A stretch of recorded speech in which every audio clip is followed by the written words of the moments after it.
The alarm bells screamed through the Earth Defense Corps Command Center at 0347 hours. Commander Jake Morrison rolled out of his bunk and stumbled toward the communication room, still pulling on his uniform jacket. 20 years of military service had taught him that middle-of-the-night alerts usually meant bad news. The massive screens showed static and garbled signals coming from deep space. Lieutenant Sarah Collins turned from her console with wide eyes. "Commander, you need to see this. We're getting a transmission on frequencies we've never detected before." Jake rubbed his tired eyes and stared at the data flowing across the monitors. The signal was strong, too strong for any human technology, cut through electromagnetic interference like a knife through paper. Where's it coming from? That's the strange part, sir. It's not coming from any known source. The signal is penetrating every communication barrier we have. It's like someone opened a door directly into our systems. Dr. Amy Richardson hurried into the room, her lab coat still wrinkled from sleep. As Earth's leading expert on alien technology, she had been called in to analyze the impossible transmission. She plugged her portable computer into the main system and began running diagnostics. "Commander Morrison," Amy said, her voice barely above a whisper, "this isn't human technology. The encryption patterns, the frequency modulation, even the basic signal structure, it's completely alien." Jake felt his stomach drop. Humanity had been alone in the universe for as long as they had been looking. First contact protocols existed on paper, but nobody really expected to use them. "Can you decode it?" Amy's fingers flew across her keyboard. "I'm trying." The language is completely unknown, but there are mathematical constants embedded in the signal. Universal concepts that any intelligent species would recognize. "Give me a few minutes." While Amy worked, Jake contacted his superiors. Within an hour, the small communication room was crowded with generals, scientists, and government officials. Everyone watched the screens in tense silence as the alien signal continued to pulse through space. "Got it," Amy suddenly exclaimed. "The message is repeating, and I've managed to build a basic translation matrix using the mathematical references." The room fell silent as Amy activated the speakers. A voice, clearly artificial but strangely beautiful, began to speak in perfect English. "People of Earth, we are the Zephyrian High Council of the Galactic Federation. We send this message in desperation, knowing that your species has been difficult to approach in the past. We require immediate assistance." General Patricia White, the highest-ranking officer present, stepped forward. "Are you recording this?" "Every word, ma'am," Sarah replied. The alien voice continued. "For 3,000 years, the Federation has maintained peace across 12,000 star systems. Our species have evolved beyond warfare, beyond violence, beyond the primitive conflicts that once plagued our worlds. We believed this evolution made us stronger, wiser, better." Jake noticed the pause in the transmission, as if the speaker was gathering courage to continue. "We were wrong. An ancient enemy has awakened from the dark rim of our galaxy. They call themselves the Void Swarm, and they consume everything in their path. Entire star systems disappear, leaving nothing but empty space. Billions of lives have already been lost." Captain Lisa Martinez, Earth's top expert on alien biology, leaned forward. "How is that possible? What kind of technology could destroy entire star systems?" The transmission provided the answer. The swarm does not use technology. As we understand it, they are living ships, biomechanical horrors that adapt to any weapon we use against them. Our precise energy weapons are absorbed and turned against us. Our defensive shields become feeding grounds for their hunger. Images began to appear on the screens, footage from the alien battles. Jake watched in horror as beautiful, crystalline ships fired beams of pure light at dark, writhing masses that looked more like diseased organs than spacecraft. The alien weapons struck their targets, but seemed to make them stronger. The organic ships pulsed with stolen energy and launched counterattacks that dissolved the elegant Federation vessels into nothing. "Now 12 worlds have fallen," the voice continued. "Kepler Prime, New Etherian, the crystal cities of Vega 7. Each victory makes the swarm stronger. Each defeat teaches us how little we understand about warfare. Dr. Alex Carter, Earth's chief military strategist, studied the battle. Footage with professional interest. Their ships are beautiful, but they're not built for war. Look at those hulls. They're designed for efficiency and comfort, not survival. The alien transmission seemed to read his thoughts. We realize now that our evolution away from violence has left us defenseless against true evil. Our soldiers have never known real combat. Our ships prioritize art and science over weapons and armor. Our leaders seek compromise, even with enemies that cannot be reasoned with. President Helen Davis had arrived from Washington, her face grim as she watched the destruction on screen. She was a former Air Force pilot who understood warfare better than most politicians. What exactly are they asking for? The answer came. Immediately. We have studied your species from a distance for 50 years. Humanity frightens us. Your ships are built like fortresses. Your soldiers train for wars that may never come. Your history is written in blood and struggle and survival against impossible odds. Jake felt a chill run down his spine. The aliens had been watching them. You call your world Earth, but our scientists classify it as a death world, a planet. So hostile that only the strongest species could survive there. Your gravity is crushing. Your weather is violent. Your very atmosphere is poisonous to most galactic species. Yet you not only survived, but thrived. The images on screen changed. To show Earth from space, then scenes of human cities, human technology, human military exercises. It was strange seeing his own species through alien eyes. We dismissed you as barbarians, too violent for civilized space. We were wrong.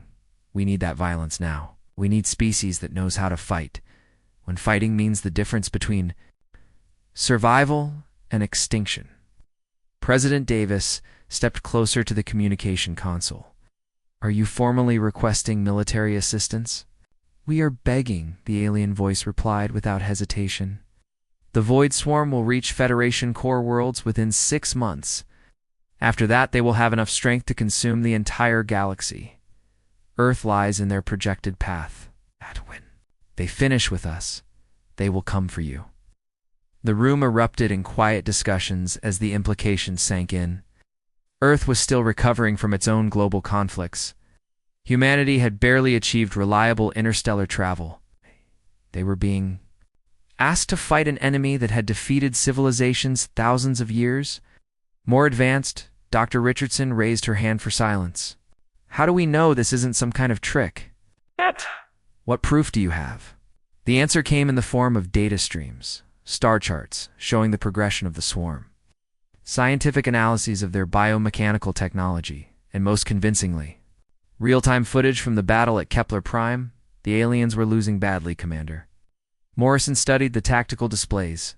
Even if we wanted to help, what could we possibly do that your advanced civilizations cannot? You can do what we have forgotten how to do, the alien voice replied sadly. You can fight dirty. You can sacrifice. You can adapt. You can win even, when victory seems impossible. These are not skills that can be taught. They must be earned through suffering, through struggle, through the kind of harsh evolution that only a death world can provide. President Davis looked around the room at the assembled military leaders and scientists. Each face reflected the same mixture of fear and determination that had carried humanity through countless crises. If we agreed to help, she said slowly, what resources can you provide? Everything, came the immediate response. Our technology, our ships, our manufacturing capabilities. We will share knowledge that will advance your civilization by centuries. But we need your warriors, your weapons, and most importantly, your willingness to do whatever it takes to win. The transmission ended with coordinates for a rendezvous point and a simple message. The galaxy is counting on the Deathworlders. Now, please do not let us down. As the room slowly emptied and orders began flowing to military bases around the world, Jake Morrison stared at the star charts on his screen. Humanity was about to take its first steps into a larger universe, and those steps would be taken in combat boots. 3 weeks after the first alien transmission, Admiral Ryan Phillips stood on the bridge of the UES Defiant, watching Earth grow smaller through the reinforced viewport. The massive warship was humanity's newest and most powerful vessel, built with thick armor plating and enough weapons to level a small city. Unlike the elegant alien ships they had seen in the transmissions, the Defiant looked exactly like what it was, a machine built for war. "Jump coordinates locked in," Admiral reported Navigation Officer Kelly Stevens from her console. "We should reach the Kepler system in 18 hours. Ryan nodded and looked around his bridge crew. These were Earth's best and brightest men, and women who had trained their entire lives for combat they hoped would never come. Now they were heading into a war against enemies they had never seen. Fighting alongside allies they had never met, Captain Lisa Martinez stood beside him studying the tactical displays. As the fleet's xenobiologist, she would be their first contact specialist with the Federation forces. "Admiral, I've been reviewing the cultural briefings. Zephyrians communicate through harmonic frequencies. They consider direct eye contact to be aggressive behavior," noted Ryan replied. "But if we're going to fight together, they'll need to get used to our ways too." The human fleet consisted of 12 ships, each one a testament to humanity's approach to space warfare. Where Federation vessels prioritized beauty and efficiency, human ships focused on survival and firepower. Every corridor had blast doors. Every system had backups. Every weapon was designed to keep working even when half the ship was destroyed. Lieutenant Donald Danny Foster checked his equipment one final time as his Marines prepared for the first ground meeting with alien forces. His soldiers wore full combat armor and carried enough ammunition for a small war. They had no idea what to expect from their new allies, but they were ready for anything. "Remember, people," Danny addressed his troops through the CUM system. "We're representing all of humanity here. Be respectful, be professional, but be ready. We don't know these aliens, and they don't know us." The jump to hyperspace felt different. This time, they were traveling farther than any human had gone before, into a part of the galaxy where Earth was just a tiny blue dot, lost among billions of stars. When they emerged near Kepler Prime, the sight that greeted them was both beautiful and terrifying. The Federation fleet hung in space like a collection of jewels.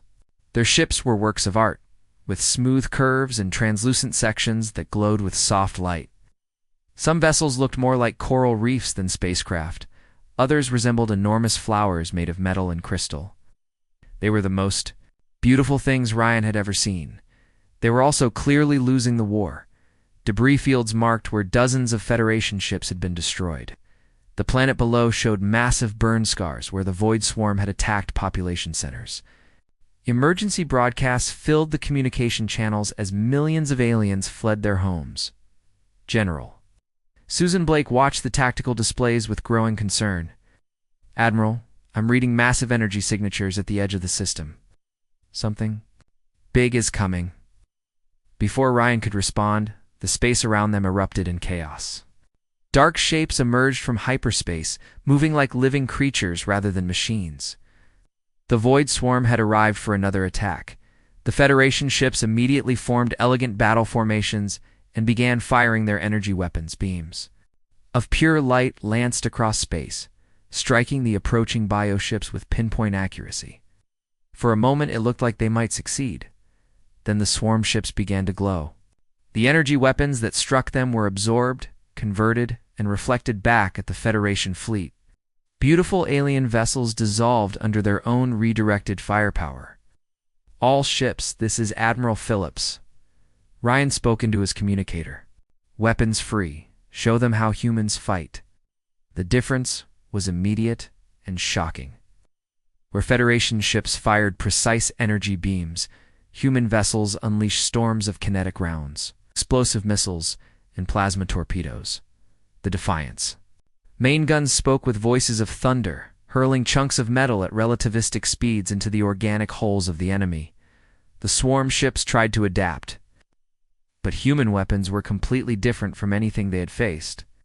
Energy could be absorbed and redirected, but solid metal traveling at incredible speed simply punched holes through their adaptive armor. Explosives didn't care about energy shields. They created pressure waves that crushed internal structures. Dr. Amy Richardson monitored the battle from the Defiant Science Station. Admiral, the enemy vessels are trying to adapt to our kinetic weapons, but they're having trouble. Their biology is designed for energy manipulation, not physical trauma. On the ground, Lieutenant Colonel Danny Foster led the first human troops. To meet with surviving Kepler defenders, the aliens were unlike anything he had imagined. They stood nearly 8 feet tall, with elongated limbs and skin that shifted between pale blue and silver. Their large eyes never blinked, and they moved with fluid grace that reminded him of dancers. "We are grateful for your arrival, human warriors," spoke their commander through a translation device. His voice sounded like wind chimes in a gentle breeze. "I am Defense Coordinator Veltar of the Kepler Protection Forces." Danny removed his helmet, revealing a scarred face that had seen too many battles. "Lieutenant Colonel Danny Foster, Earth Marines, we're here to help."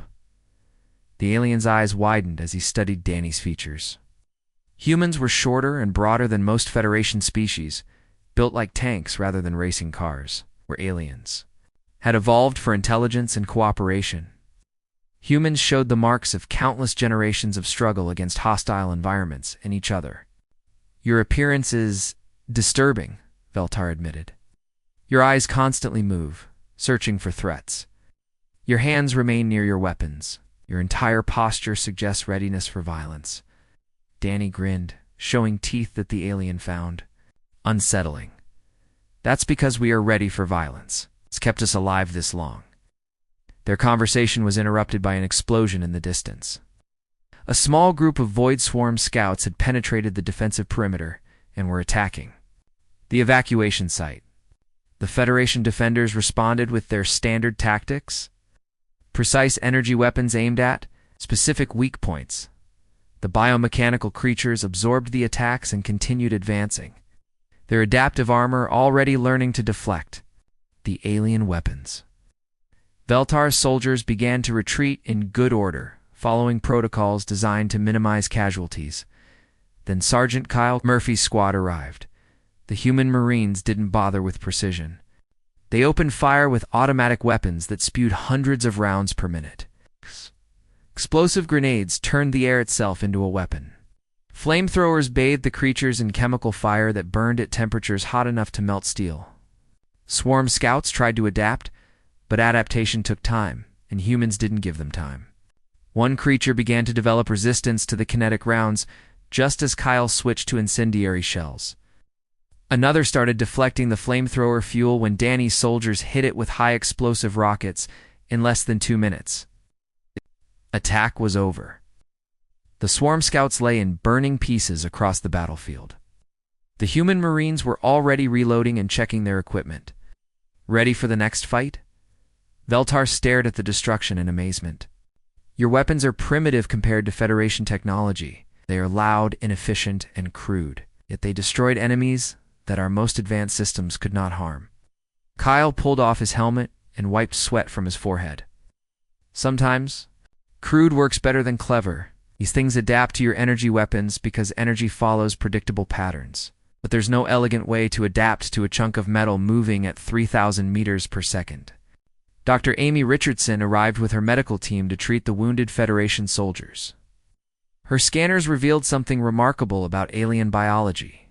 They healed faster than humans, processed information more efficiently, and had nervous systems optimized for complex thought. But they had no capacity for the adrenaline responses that humans took for granted.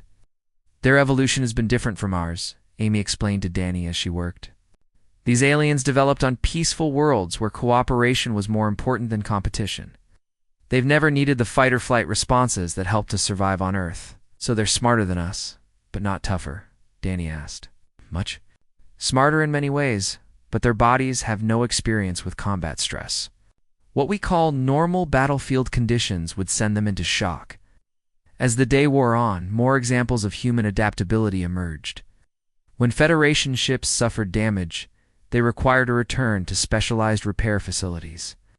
When human ships were hit, their crews broke out welding torches and spare parts, making repairs that no engineer would approve but somehow worked. When alien soldiers encountered unexpected situations, they consulted protocols and requested instructions from higher command. When human soldiers faced the unknown, improvised solutions using whatever materials were available and moved on to the next problem. The differences became most clear during the evening. Briefing Federation commanders presented detailed analyses of enemy capabilities, mathematical projections of probable outcomes, and carefully reasoned strategic options. The early morning alarm shattered the quiet on the Defiance Bridge. Captain Greg Hansen burst through the doors, still pulling on his uniform jacket. His reconnaissance ship had just returned from a deep space patrol with news that made everyone's blood run cold. "Admiral Phillips, you need to see this immediately," Greg said, his face pale with exhaustion and fear. He activated the main display screen, and the bridge crew gasped at what they saw. The void. Swarm's main fleet was emerging from hyperspace at the edge of the Kepler system. It wasn't the small raiding force they had fought before. This was an armada of organic ships that stretched across space like a dark cancer. Each creature was the size of a city block, with writhing tentacles and pulsing organs visible through translucent skin. They moved in perfect coordination, as if controlled by a single mind. "How many?" Admiral Phillips asked quietly. "Over 300 confirmed contacts, sir. And they're still coming through the jump point. Our sensors are having trouble counting them all because they're jamming everything with some kind of biological interference." On the Federation command ship, High Commander Zethara watched the approaching fleet with growing despair. Her beautiful, crystalline vessel had survived a dozen encounters with smaller swarm forces, but this was different. This was the main Hive fleet that had consumed entire star systems. "All Federation ships, prepare for Coordinated Assault Pattern 7, she broadcast to her remaining forces. 43 ships responded. All that remained of the once mighty Kepler defense fleet. They formed elegant battle lines and began charging their most powerful weapons. "Human fleet, we ask that you remain at safe distance." Zethara transmitted to the Defiant. "Your kinetic weapons showed promise against scouts, but this enemy is beyond anything we have faced. We will attempt to delay them while you evacuate the remaining civilians."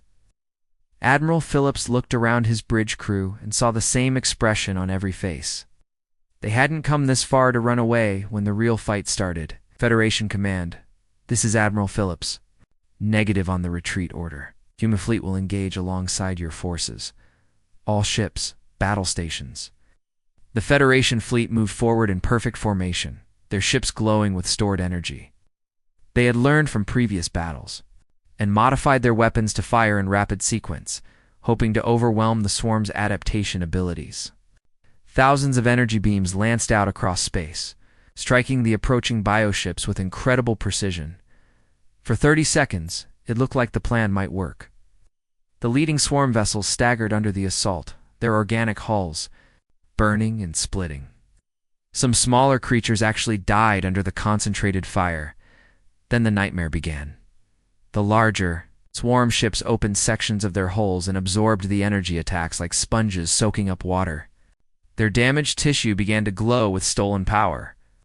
Moments later, they fired back with the Federation's own weapons, but amplified and twisted into something far more destructive. Beautiful alien ships that had taken decades to build dissolved into component atoms in seconds. The elegant battle formation collapsed as vessels tried to scatter, but the swarm weapons followed them through space like living things.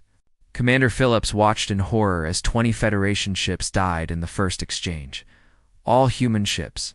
"This is Phillips. Forget everything you know about naval tactics. We're going to show these things what total war looks like." The human fleet broke formation and attacked like a pack of wolves, instead of the careful, coordinated strikes favored by the Federation. Each human ship chose its own target and attacked with everything it had. Captain Beth Turner led a squadron of human fighters in a direct assault on the largest swarm creature. Her pilots didn't try to preserve their expensive ships or follow safe engagement distances. They flew straight into the creature's defensive fire, taking horrible casualties but pressing their attack. "Phoenix Squadron, this is Turner. My engines are gone and I'm losing life support. I'm going to ram the target's central cluster. All remaining ships, Use my explosion as cover and hit them with everything you have." Her fighters screamed through space at maximum burn, trailing atmosphere and debris. The swarm creature tried to destroy her with energy weapons, but she was already dying. The explosion, when she impacted, lit up half the battlefield and tore a massive wound in the creature's hull. The surviving Phoenix fighters dove through the breach, firing kinetic rounds directly into the creature's internal organs. Their weapons were crude compared to Federation technology, but they were designed to cause maximum damage to living tissue. The bioship convulsed and died, taking 2 smaller creatures with it as it exploded. On the ground, Commander Pete Jackson coordinated marine assaults on the swarm's mobile hive ships that had landed to harvest the planet's resources. His soldiers fought through environments that would kill most Federation species, corridors filled with acid rain, and gravity fields that fluctuated wildly. The Marines adapted to each new horror with typical human stubbornness. When acid ate through their armor, they switched to ceramic plating made from destroyed alien buildings. When toxic gas overwhelmed their filters, they rigged breathing apparatus from captured swarm biotechnology. When gravity fields crushed their equipment, they learned to fight with improvised weapons made from whatever was available, Sergeant. Kyle Murphy found himself leading a squad through the digestive tract of a landed hive ship. The walls pulsed with organic rhythm, and the floor was covered in acid that would dissolve anything organic. His Marines had wrapped themselves in plastic sheeting salvaged from emergency shelters and were using metal pipes as weapons. "Is insane, Sergeant," said Private Jenny Cole, trying not to breathe the toxic air. "We're fighting inside the stomach of something the size of a skyscraper." "Yeah, well, somebody's got to do it," Kyle replied, rigging an explosive charge too. What looked like a major nerve cluster. Besides, I bet none of the fancy Federation troops ever thought to attack from inside. Dr. Kelly Stevens worked frantically in her lab aboard the Defiant, analyzing samples of swarm biotechnology that the Marines had brought back. She was looking for weaknesses, but what she found was even more valuable understanding. "Admiral, I think I know why our chaotic tactics work so well against them," she reported over the comm system. "The swarm creatures are incredibly advanced, but they're also incredibly specialized. They've evolved to counter logical, predictable attacks," explained Phillips ordered, while watching his ships engage in brutal close-range combat with bioships, twice their size. Their adaptation ability works by analyzing attack patterns and developing counters. But human tactics don't follow patterns. We improvise. We take crazy risks. We use weapons in ways they were never designed for. The swarm's intelligence can't predict chaos. As if to prove her point, Captain Scott Davis chose that moment too. Ram his crippled cruiser directly into a swarm command ship. The UES Retribution had lost engines and weapons, but its thick armor plating was still intact. Davis aimed his ship like a bullet and fired every remaining thruster. The impact was devastating. Both ships exploded in a ball of superheated plasma. That could be seen from orbit. But the explosion also created a chain reaction that destroyed 3 more swarm vessels and disrupted their coordination across the entire battlefield. The Federation commanders watched in amazement as human ships continued fighting long after they should have retreated. When the destroyer U.S. Hammer lost its main guns, its crew jury-rigged mining lasers into weapons. When the cruiser U.S. Storm took a hit that killed half its crew, the survivors kept fighting from emergency stations. Lieutenant Nina Brooks led a team of engineers who turned everything from food processors to waste recyclers into improvised weapons. They demonstrated the human talent for making tools of war from household items, creating devices that made no tactical sense but somehow worked. "The key is unpredictability," Nina explained to amazed Federation engineers over a temporary communication link. "This morning, I turned a coffee maker into a particle accelerator. Last night we used a toilet pump to launch explosives. The swarm can't adapt to weapons that shouldn't exist." High Commander Zethra found herself learning to fight alongside the humans, her advanced intellect finally beginning to understand the chaotic patterns of Deathworld warfare. She began incorporating human berserker tactics into her own strategies, while maintaining the precise coordination that her species excelled at. Human fleet. "This is Federation Command," she transmitted during a brief lull in the fighting. "Your tactics are disturbing and illogical. They also appear to be working. We request permission to coordinate our remaining forces with your assault patterns." "Permission granted," Admiral Phillips replied. "Just remember, when fighting, humans expect the unexpected. And when fighting with humans, expect to do things that make no sense, but somehow work anyway." As the battle continued, something unprecedented happened. The swarm fleet began to retreat. For the first time in their recorded history, they had encountered resistance they could not overcome through adaptation. The combined fleet of humans and Federation survivors pressed their advantage, driving the bioships back toward the edge of the system. 2 months after the victory at Kepler Prime, the war had spread across 12 star systems. The Void Swarm was learning from each battle, adapting faster than anyone had expected. General Patricia White stood in the command center of the rebuild Kepler Station, studying reports that made her stomach turn. "They're not just copying our weapons anymore," reported Dr. Tony Lewis, the chief science officer. "The latest swarm ships show resistance to kinetic rounds, immunity to most explosives, and some kind of armor that deflects physical impacts." Patricia rubbed her tired eyes. 3 days without sleep were taking their toll, but there was no time for rest. The swarm had evolved countermeasures to every human weapon they had used. Worse, they were starting to copy human tactics, attacking in chaotic patterns that Federation forces couldn't predict. "Options?" she asked the assembled staff. Colonel Beth Turner stepped forward. She had survived the destruction of her fighter squadron and been promoted to lead special operations. "We implement Protocol Zero." The room fell silent. Protocol Zero was a strategy so dangerous that it had never been tested in real combat. It violated every rule of civilized warfare and went against everything the Federation believed in. "Explain Protocol Zero to our alien allies," Patricia ordered. High Commander Zethara listened through her translator as Beth outlined the plan. The elegant alien skin shifted from blue to deep purple, which Patricia had learned indicated extreme distress. "You propose to use your own ships as weapons," Zethara said slowly. "To deliberately crash your vessels into enemy targets while your crews are still aboard." "Not crash," Beth corrected. "Ram, with purpose and planning. Our ships are built. Tougher than yours? We can survive impacts that would destroy Federation vessels, at least long enough to deliver our payloads." "This is madness. The casualties would be enormous." Patricia looked at the alien commander with calm determination. "The casualties, if we lose, will be worse. The swarm isn't just conquering worlds anymore. They're consuming them completely. Every system they take is gone forever." The debate continued for hours, but in the end, the math was simple. Conventional tactics were failing. The swarm was adapting too quickly. Only by embracing tactics that no sane military would consider could they hope to win. Captain Scott Davis had volunteered to lead the first ramming attack.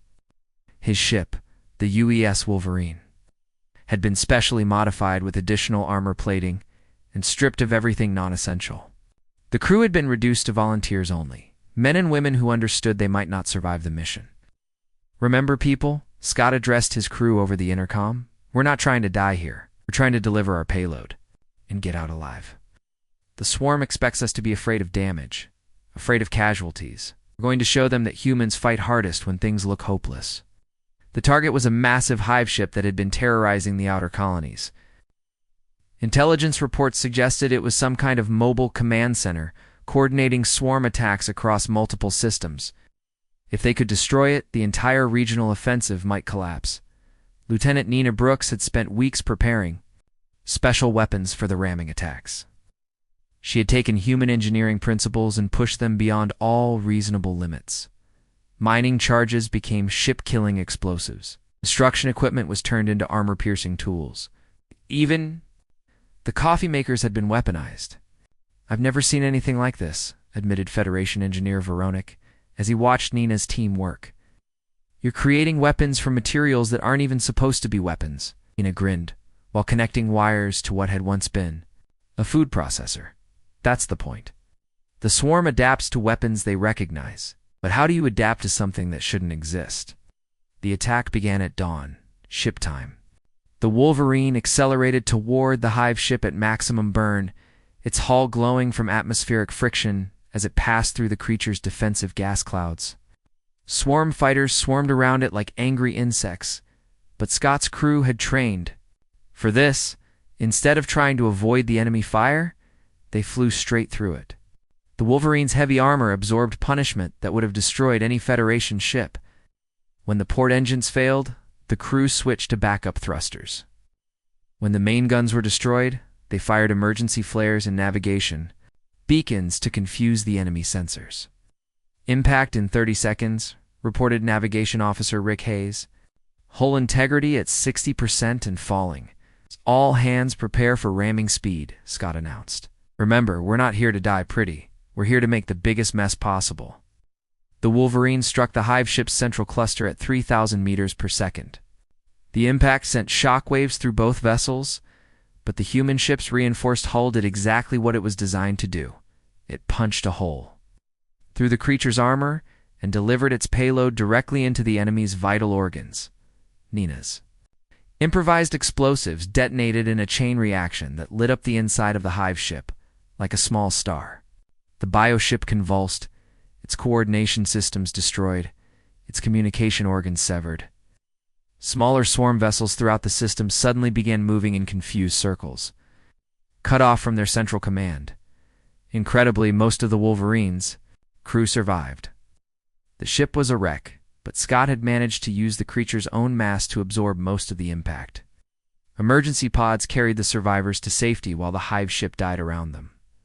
Word of the successful ramming attack spread through both fleets. Federation commanders were horrified by the human willingness to use their own ships as weapons.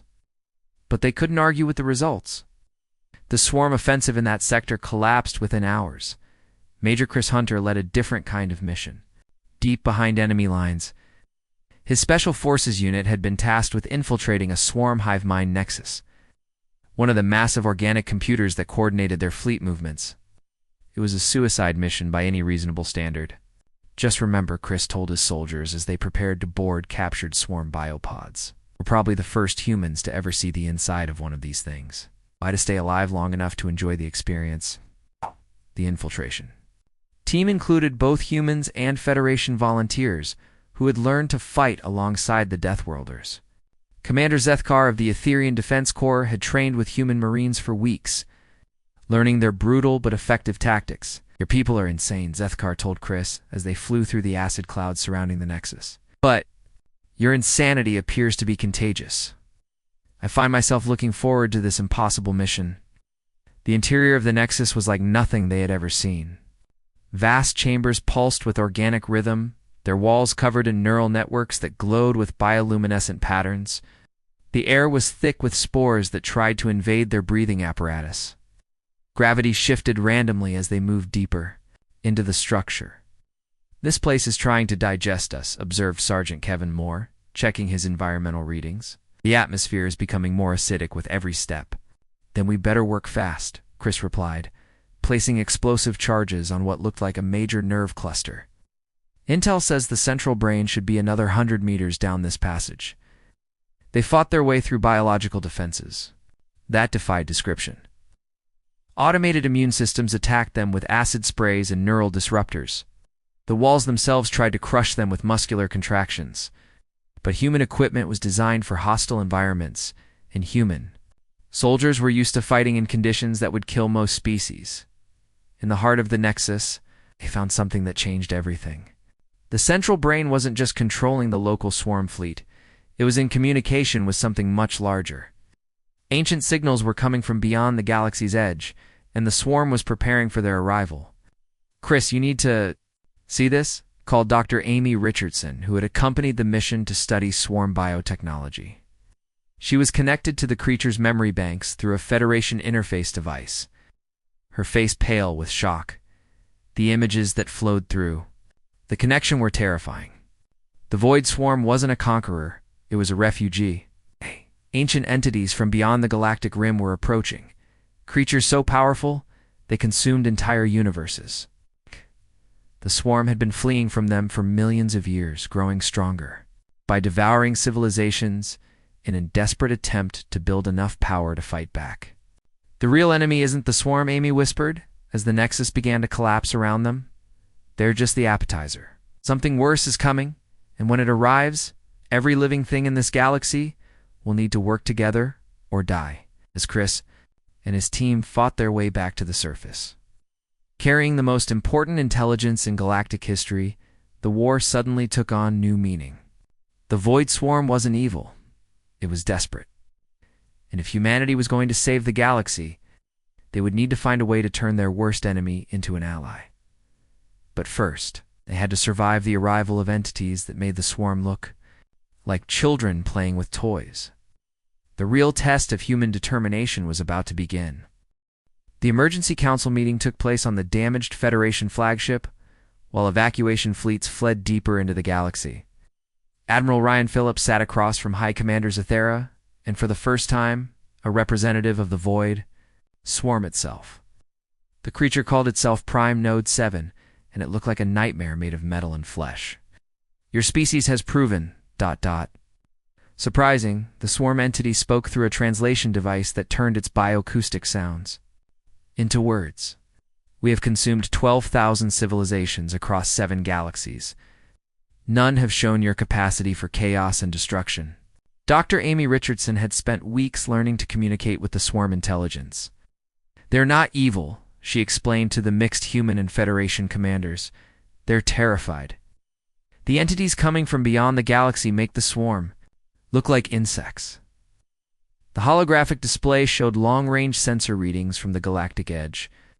Dark shapes were moving between the stars, each one larger than entire solar systems. They consumed light itself, leaving empty voids where star clusters had once burned. The Devourers have found this galaxy, Prime Node 7 continued. They will arrive in 60 days. When they do, every living thing will be consumed, converted into energy for their endless hunger. The swarm sought to grow strong enough to resist them. We failed. Admiral Phillips studied the tactical displays. Even with human technology and swarm bioships working together, the enemy force was beyond anything they could hope to defeat in conventional battle. What do you propose? There's one possibility, the swarm entity replied. At the galaxy's edge lies the Nexus, an ancient construct built by the first civilization to encounter the Devourers. It was designed as a weapon of last resort, powerful, enough to destroy an entire galaxy to prevent the Devourers from claiming it.